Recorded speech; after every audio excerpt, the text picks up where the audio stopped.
Hello everyone. Okay, so while the Ducati is still sat outside the house, I've just been doing sort of tinkering little jobs on it before the right person comes along and takes it off my hands.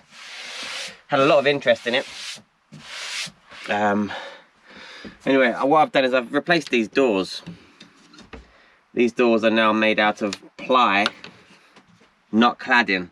So I've used a router to make it look like cladding, but I think it's much better to do it with that. I'll show you the difference. We're going to go into the workshop in a minute and I'll show you the difference between these doors and the old doors. Now I'm taking these doors off because I've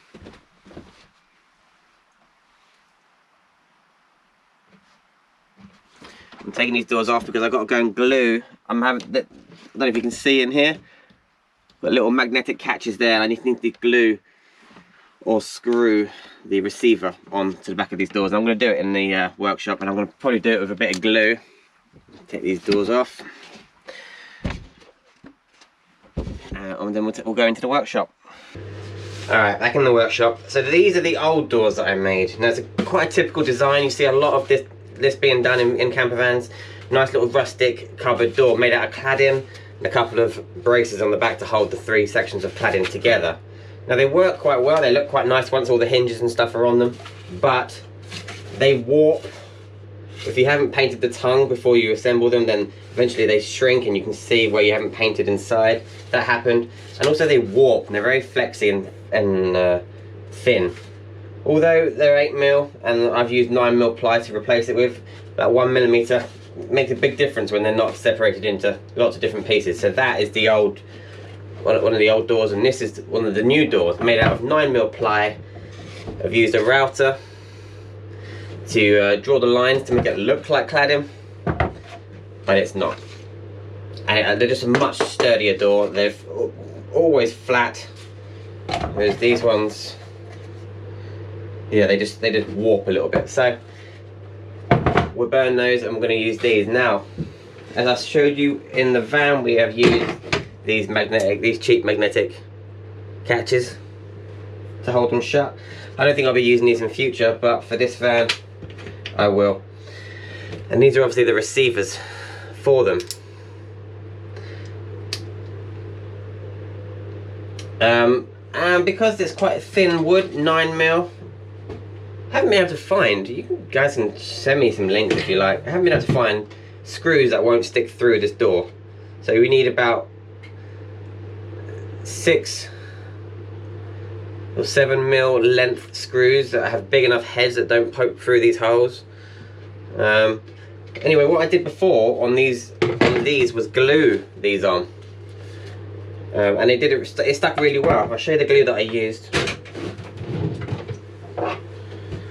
It's this Gorilla glue. It's epoxy 2-part Gorilla super glue for the toughest jobs on the planet.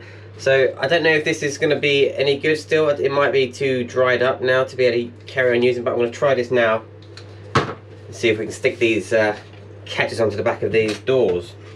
Another job I'm working on the Ducati right now is this sink. Now this sink, when it arrived, was really shiny copper. So shiny it was, but hindsight, copper's a lot of work to look after. It's kind of gone tainted now, and it does look quite more rustic. Like it does suit the rest of the van now. It doesn't. It's not shiny, and it did stand out of place. But whenever you clean it, it kind of marks. We found online that my wife found online that lemon juice and a bit of salt cleans it up really nicely, but then it dries just funny. If you dry it with a tea towel, you see those marks. It's just a hard thing to maintain. So maintenance wise, I don't think I'll be using a copper jam pan sink again, but it does look rustic, it does look cool, but it's a bit of a faff. So I've taken it out because I want to put a piece of this below it, which is like non-slip mat. Can you see where I'm looking at here? It's a piece of non-slip mat, so I'll cut that to the right size, and then you won't be able to spin it on the kitchen worktop. Anywho, may also put a bead of silicone around the edge so you don't get water underneath it. But anyway, right, let's crack on with some jobs. Let's try this epoxy out. Hopefully it's not too... Ooh. Let me find a pin or something.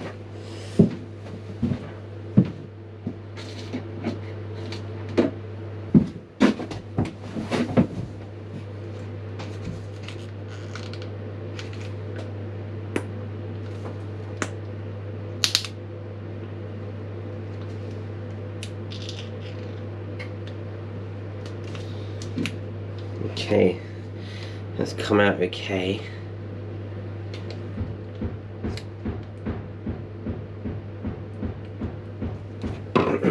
Something to mix it with. Ah, come on, Luke. Unprepared. Piece of wood, okay.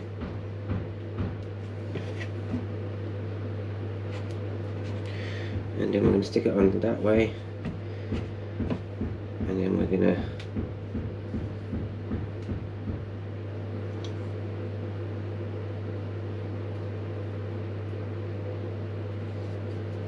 put it on quite thick, I imagine. It's good stuff. It's certainly really sticky stuff, this. This was recommended to me by my friend Carl from Built Not Bought Campers.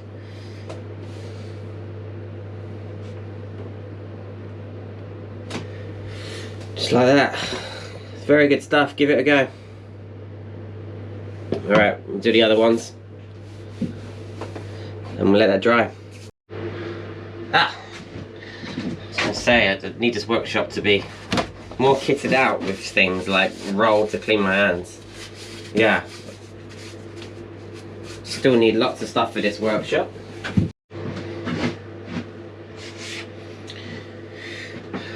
Just a little bit of this non-slip stuff.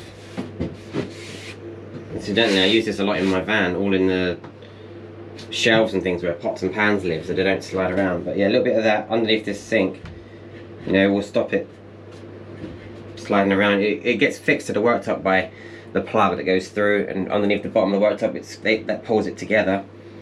But you could quite easily still spin this, but once, you know, that's just going to help it.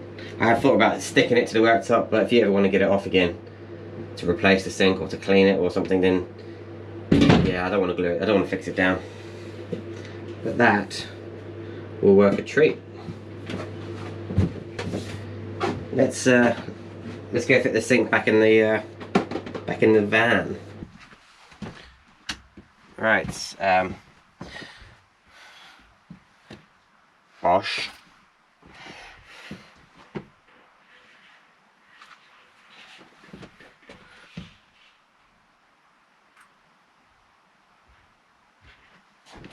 Bosch. And put this plug back in.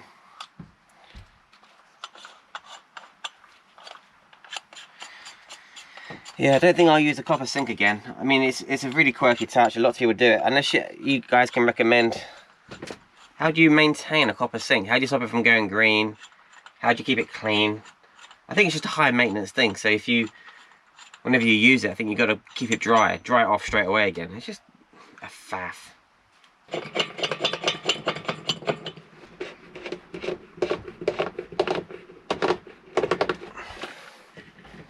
That feels really good now. So you used to be able to pull it, spin it around. Okay. Sink back on. Plug in. It's a lovely looking sink.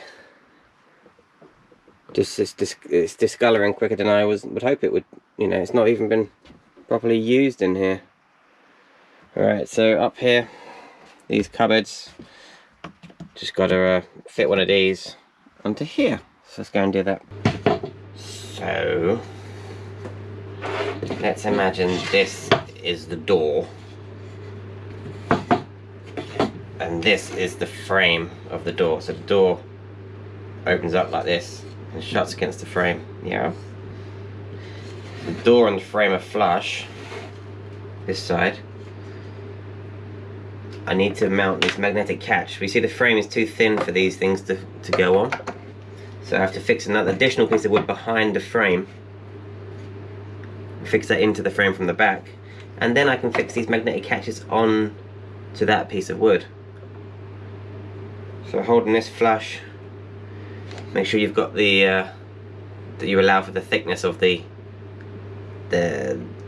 magnetic receiver that goes on the door. So I've stuck one of them on there. Now I can know that that is in the right spot, so I will fix this white plastic magnetic catch into the piece of wood that's going behind the frame.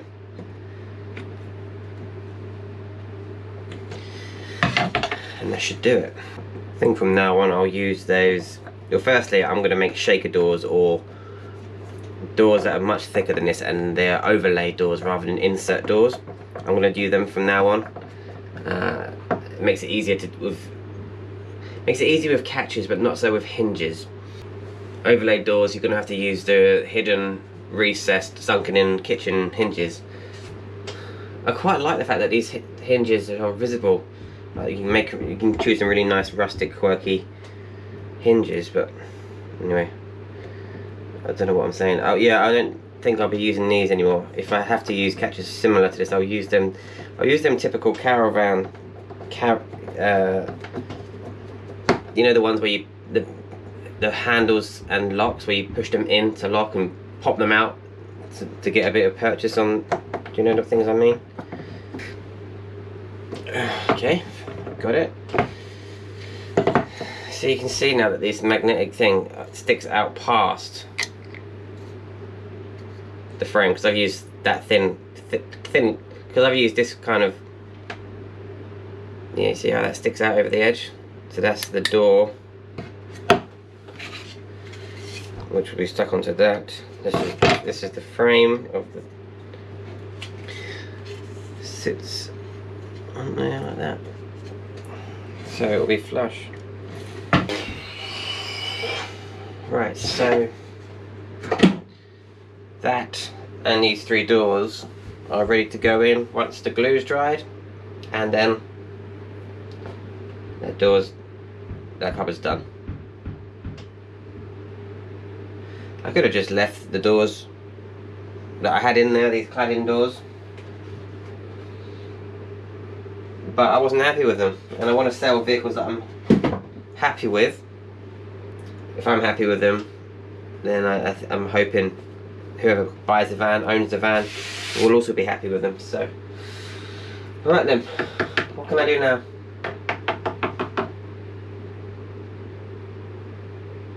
Do some work on the workshop. I've got drying glue here. I've got to finish off these desks and things.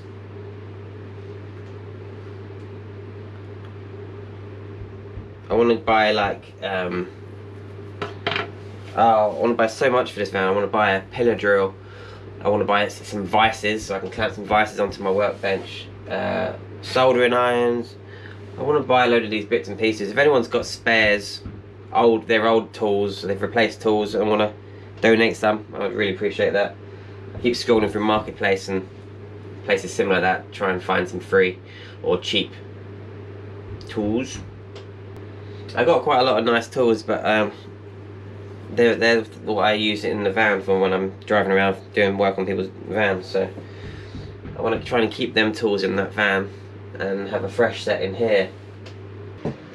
Right, okay, so while them doors are drying, I'm going to do some jobs in here. I'm trying to, I think I'm going to start building a bit more workbench over here. Now I've got this chest of drawers here which came out of the house when we moved. It was old, we were going to throw it away, but I thought I'll keep the drawers, you know, and it can store stuff. I don't know if I've got random bits and bobs. I've got screw, I don't know, still trying to organise things, but I've got loads of random bits and bobs in there. So I've got these drawers over here. And I think I've left a gap. Beside them, so any kind of sheet materials that I get will be able to tuck down there, and that's where I'll lay all my sheet material.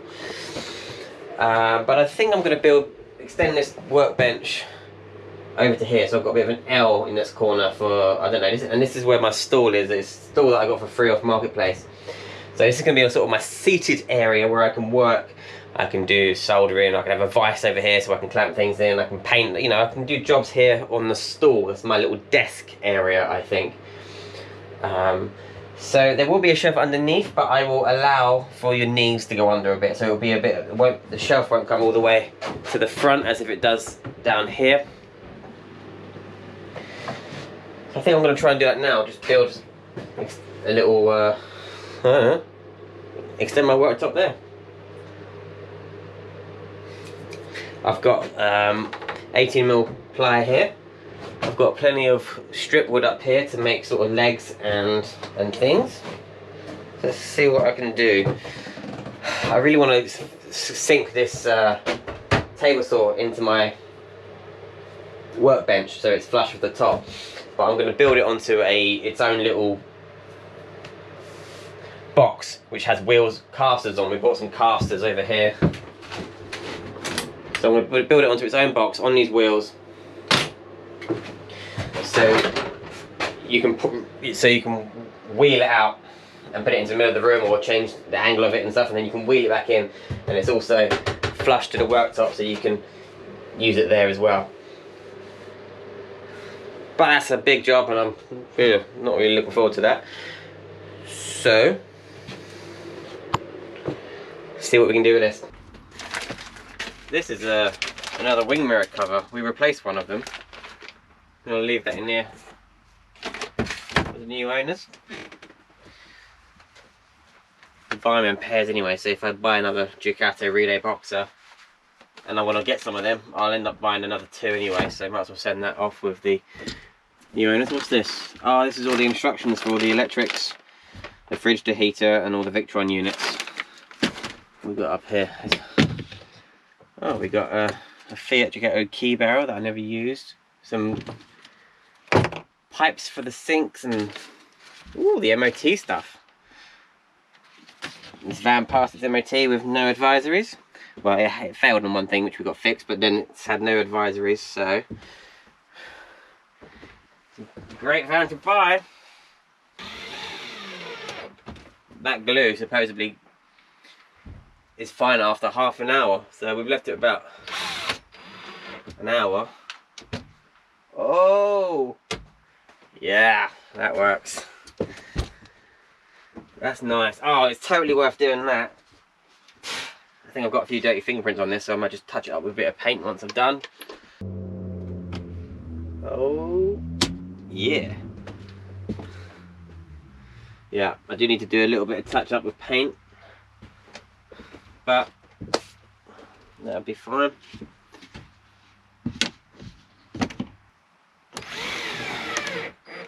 Yeah, so making recessed doors, you've got to make sure that this gap is all perfect around the edges. And honestly, mine, that's pretty good.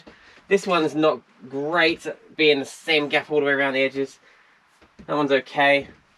But yeah, doing doors that sit over the top of the frame, I think that's the way to go. Woo! A little tip, if the magnets are too strong, glue a thin bit of felt or fabric over the top of that the magnet receptacle, receiver. Glue a bit of fabric onto that and it wouldn't be so. That was worth doing.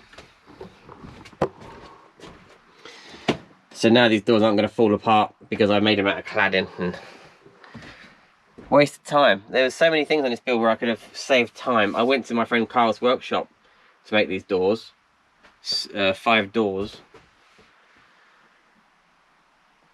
Why did I do that in the end? Oh, because I had to go to Carl's workshop to use his table saw, because I had to cut a length of cladding horizontally, and doing it with a handsaw or a jigsaw would have been wobbly, so I went all the way to Carl's workshop.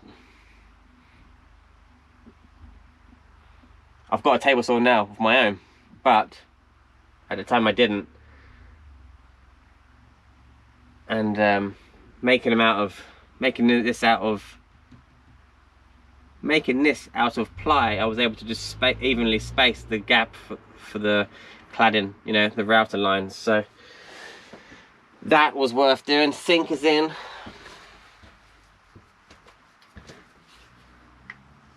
This is, look, I'm going to show you something here that I'm not amazed about, but this sliding door here, even though I've replaced every single catch on locking mechanism on this door, when you slam the door shut, this catch here still doesn't put it in quite far enough. So you have to give it either a little push from the outside or a little pull from the inside. So I've found this proper this is from John Lewis, this leather strap. So to shut this door, I do this. Just so you can give it a little bit of a pull from that side so it proper clicks in at the back.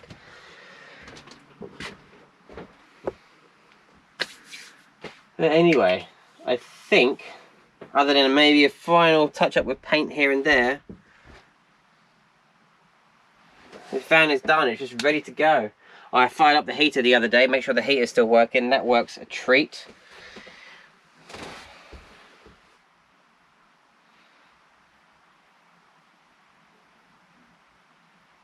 I can do better. I look around this van and think, oh, I could do better now. But well, that'll be for the next van. I've learnt a lot. I've learnt a lot in doing this van. I've learnt a lot working on other people's vans as well. The electrics I'd like to redo completely. Even though it's alright, it's quite neat. I can do better. Anyway, we all learn, don't we? Right. Go back to the workshop, see what we can do in there. So this side of the workshop is just junk. Well, it's not junk, it's all stuff that I want. This is all my this is a load of pressure washing equipment in this corner. It's just stuff right now, so this all needs organising this side. I'm probably going to build another workbench the other side. Not quite so wide as this is 2 foot wide.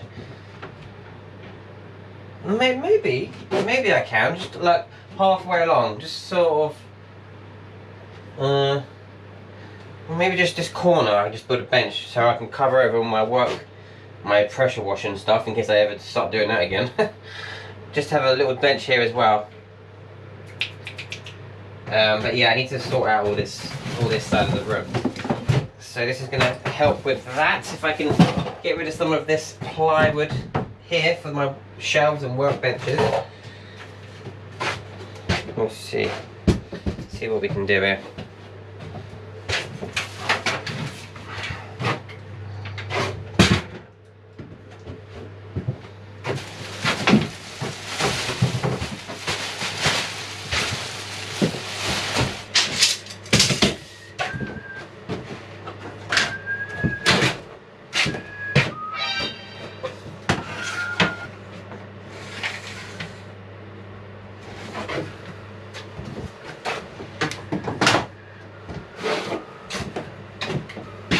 Try out my table saw, shall I? I've used it a couple of times, but it's just not set up in the right. It's not set up right to use it. I don't even think I can because this is why it needs to be on wheels so I can wheel it out. Because this line here that I want to cut, I can't do it. So I might just jigsaw it, or I don't want to jigsaw it. I need to get this working. I need to get the table saw working. I think I'll do that in the next video.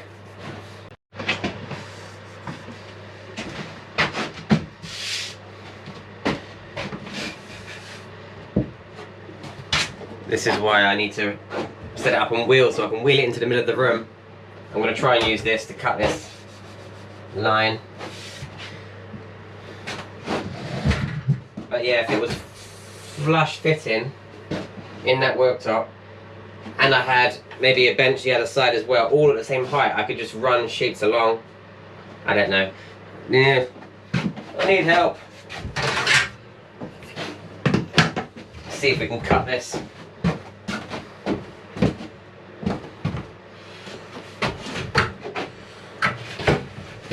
No, I can probably manage that, but I need my goggles.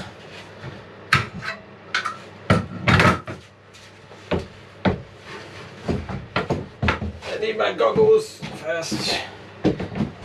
Also, I want an extraction fan in here. In either at the top here, yeah, probably over here. I want to get a hoover for starters, so I can plug a hoover onto all my saws to suck the dust away. I also want to get a ventilation, like a vent and a fan in here, because you'll see how dusty it gets.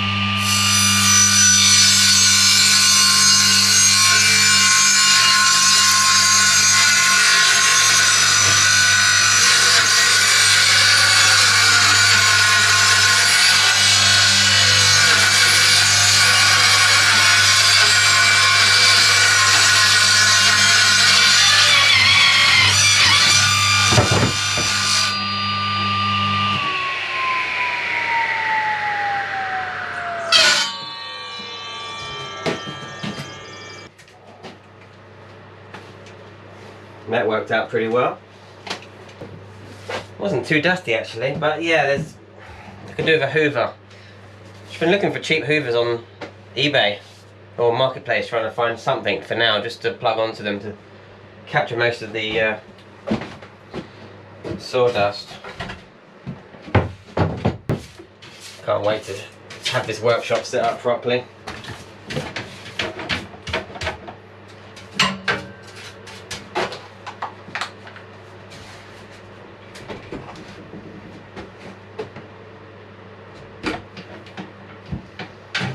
Yeah, so imagine this was lower and on wheels, I could just wheel it back into its place and then out of the way. I think that's probably what I'm going to try and build. I mean, I cut that perfectly on the line. How comes whenever you cut something, it's always short?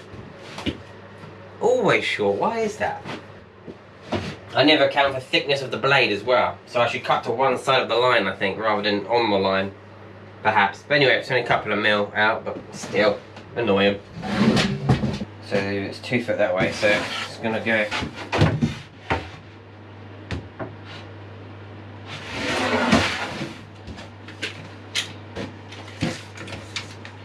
.56.6.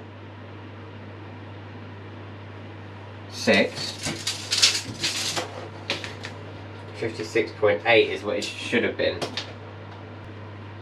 Yeah, need a table saw out again for this cut. Done that wrong. I don't need to cut that out. Bugger. I just need to cut this bit out. Now I've got a line drawn on my work.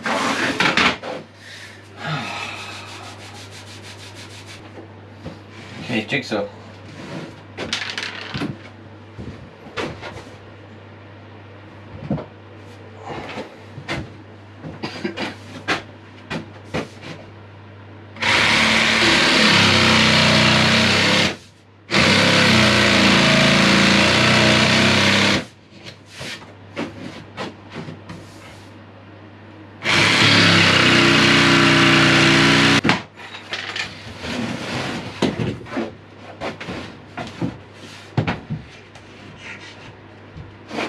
Yep, that's going to go like that. Now I need to build a support between here and here for it to sit on. A leg. There and there for it to sit on. I'm going to do a little batten underneath here as well. Yeah. Alright, let's make some stuff. Back in a minute.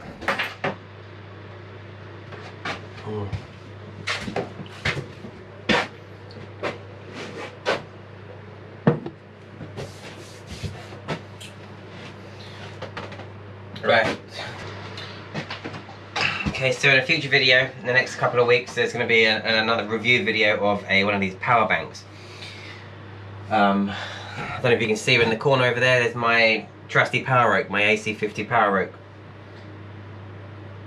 that thing is just, I love them. I know people say that they're so much money for what they are, but they are so worth it. I've used it every single day for, I don't know, a year I've had it? I don't know.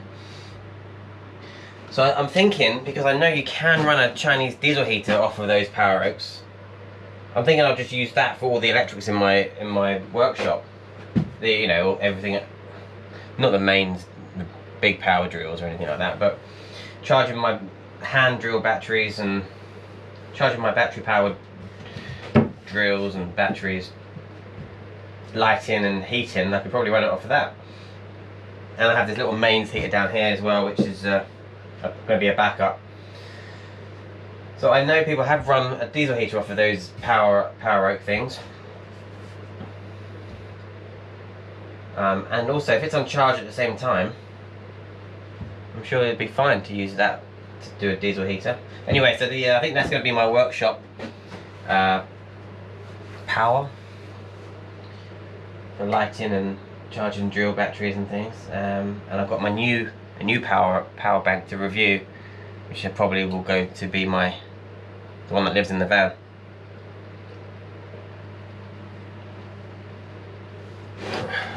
It's probably a long video, isn't it, for doing no jobs. Just to know, I feel like it'd be quite fun to just film what I get up to. Day in the life. Whenever I'm getting up to jobs, I might just put the camera on. Right, crack on. 55.5. Let's do 55.6.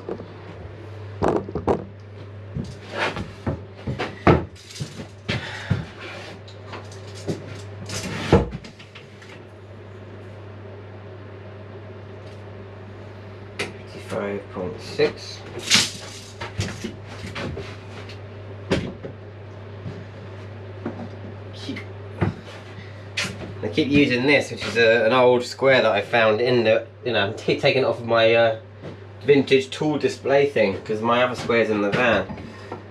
I need to get another square. I want to get power, is it called a power square? Don't know if it's called a power square or not, I can't remember.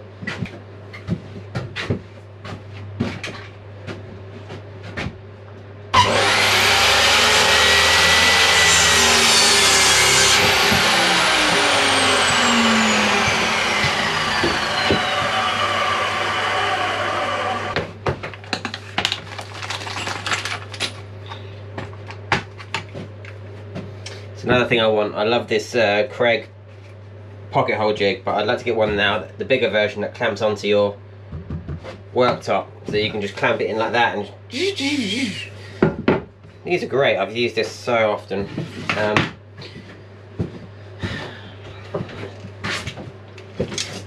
This is basically going in between the joists, the rafters. Am I looking really distorted because it's fisheye? Let me change that. It shouldn't be so fisheye now, so wide. Readjust. Okay, yeah, I love these pocket hole jigs, but yeah, I think it's time to get the bigger one now that I've got a work desk I can mount it to. So 30, it's actually 38.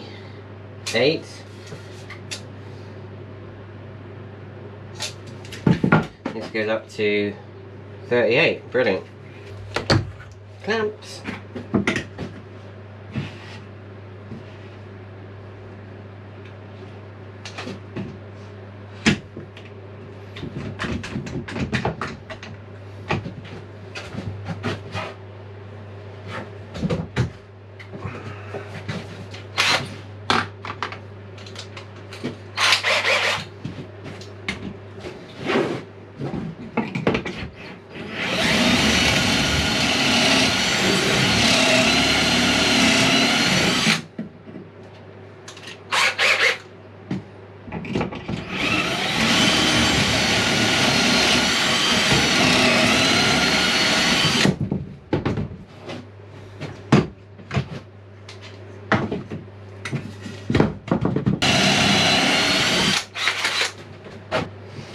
I'm thinking about keeping all the sawdust now.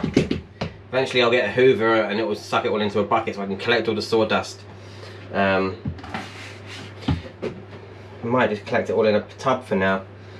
This is all an old paint tub. It all needs scraping off though. The reason for it is if you had holes to fill in, you can just use wood glue and sawdust and fill in your holes, and then you can sand it down and stuff. So I've never done that before. In the meantime, you can just go on the floor.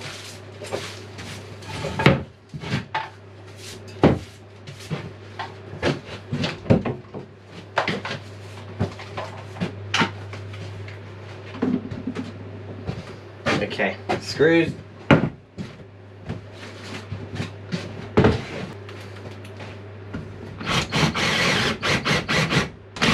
Yeah, they're low enough.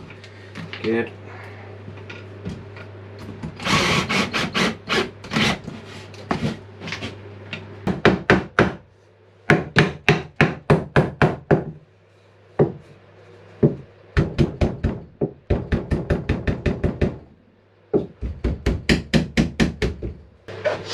Okay, I think definitely need to sound deaden this workshop. My wife could hear me in the house.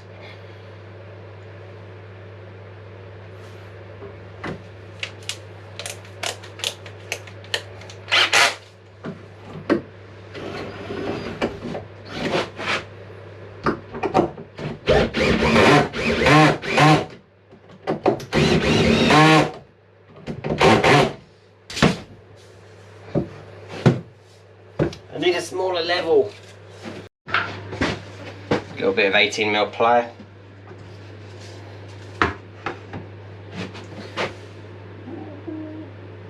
Up a bit. Where's my hammer?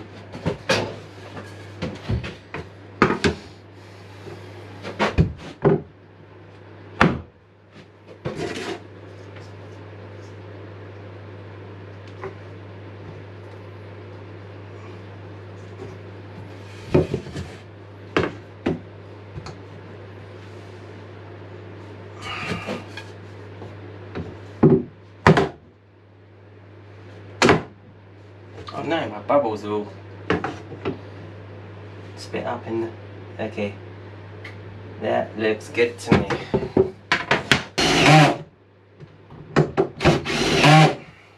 There we go. So that is what the back of the shelf can sit on.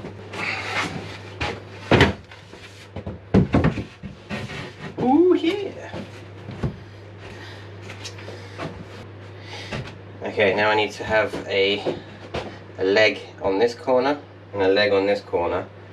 And I think I'm going to have a little bit of ply or wood under here just to support the join.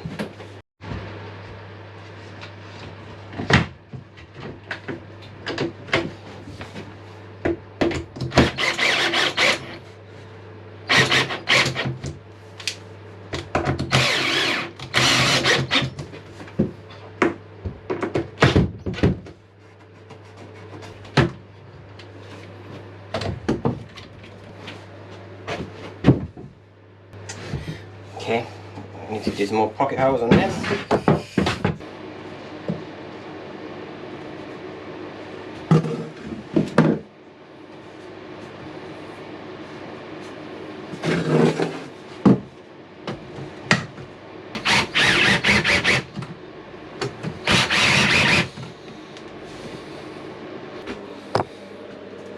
Alright, so I've got a leg to support that corner. I've put this plank here on here to support that edge. Just need one more, another foot here, I think. That might be enough.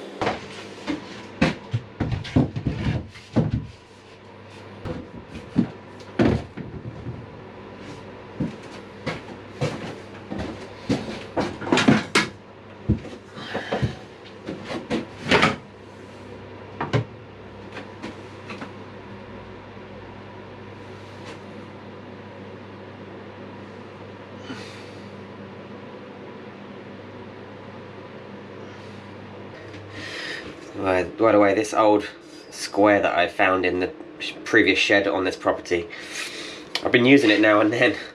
I think I'm going to restore it. I'll clean it up a bit, but because it's actually really square. And here's how to test if it's square. Find a nice straight edge.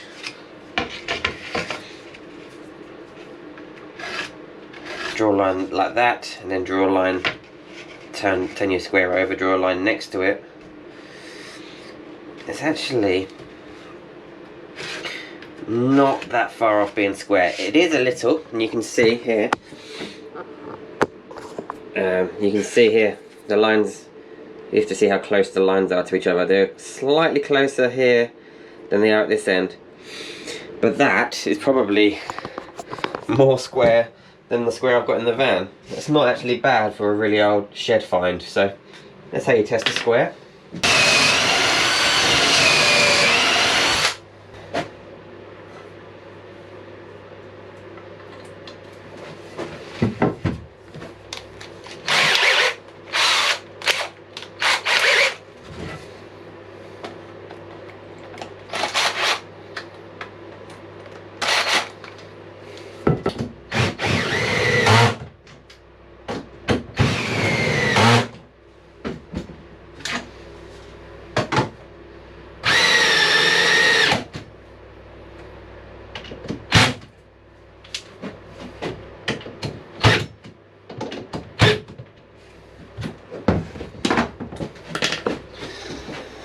Alright, got a bit of an L. Everything is level. Legs are level. So this is my seating area. This is kind of my desk. Here I'll have a shelf all the way along to the back. And then I'll have a shelf going this way as well, but there'll be a little cutout of the shelf for your legs as well. So that's primarily where maybe I'll make that shelf a little cutout as well in case you decide to sit there or there. Don't know whether to just curve this end here of this worktop off in case I bash that. Yeah, I'm going to curve that end off. Do that with the jigsaw. Something round.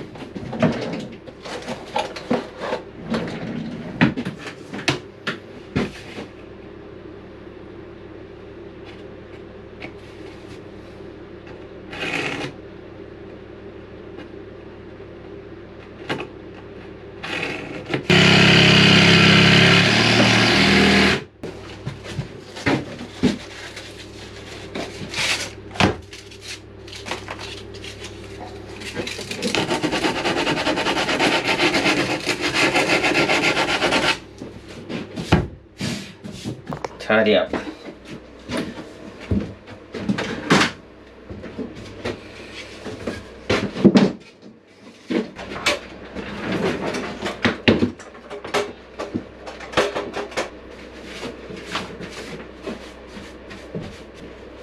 Anyone in the Gatwick Brighton area that has an old Hoover they don't want? Need to sort out this power situation as well. Get some permanent power sockets along this wall.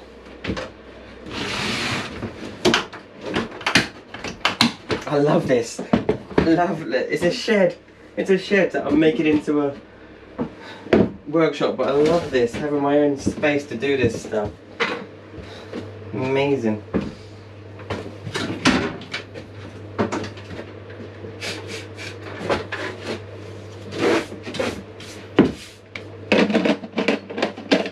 So yeah, I'm going to charge this up on mains power right now, but I don't have to. I can use the power out. Eventually I want to get this completely off grid, completely as much 12 volt and battery powered as I can, other than the table saw and the chop saw. So yeah, a bit of random videos for you now. I think there's going to be videos aren't necessarily going to be focused on one particular job. Where possible I will. It might just be a bit of what am I doing? What am I up to this day? And you just come along with me. I've enjoyed it though. This has been a bit different. What have we done? We did the sink and the doors in the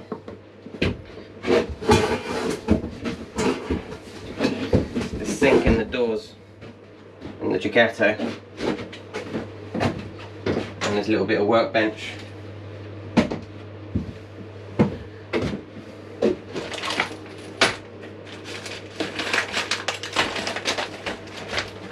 yeah, everything just needs its own place. You need to learn or make a place for everything.